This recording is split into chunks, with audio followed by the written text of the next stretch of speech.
Dear viewers, good afternoon to all of you. Today I would like to deal with translations vocabulary improvement, part 11, long video. జ్ఞానమునకు శత్రువు గర్వమే. Pride is the greatest enemy of knowledge.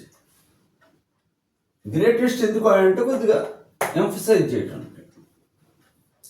తమకు అన్నీ తెలుసన్న గర్వంతో ఉండేవారు తమ తప్పులను అంగీకరించి వాటిని సర్దిద్దుకోవడానికి ససేమిరా ఇష్టపడరు.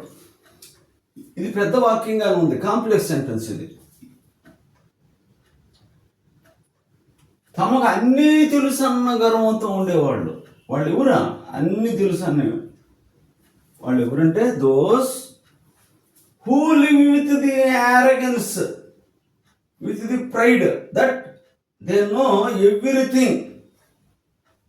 వాళ్ళు అనమాట are often unwilling to accept the mistakes and correct them. పైన రాశాడు కదా, తప్పులను అంగీకరించి వాటిని సర్దిద్దుకోవటానికి ససేమిరా ఇష్టపడరు ఎంత మాత్రం. కనుక కొత్త విషయాలను నేర్చుకోకపోవడం వల్ల వారి జ్ఞానం వృద్ధి చెందదు. కర్మంతో ఉంటారు కాబట్టి తెలుసని కొత్త విషయాలు నేర్చుకోరు. కాన్సిక్వెంట్లీ అంటే తత్ఫలితంగా they fail to learn new things and as a result their knowledge does not grow. The knowledge singular కదా, డస్ నాట్ గ్రో అన్నాడు.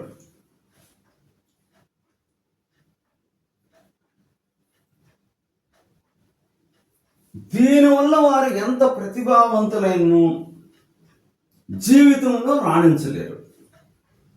Because of this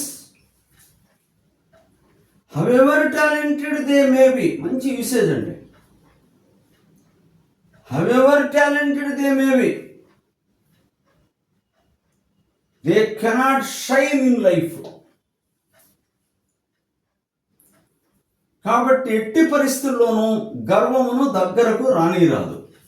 there far one should never allow pride to come near one self under any circumstances అంటాడు. ఎంత beautiful ఇవి.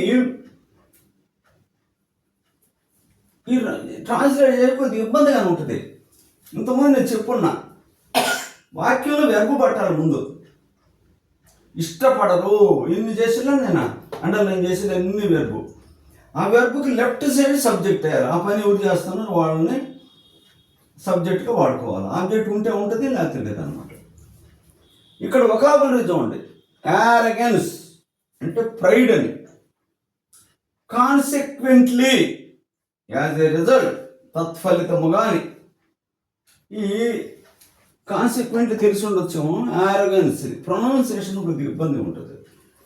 1-4 సార్లు అనుకుంటే అదే మనకు గుర్తుంటుంది. యారగెంట్ అంటే యాడ్జెక్టివ్, యారగన్స్ అంటే నౌన్ అనమాట. సి వచ్చిన చివరి 1-2 సార్లు చదవండి. ఇందులో మెళకువలు గమనించండి.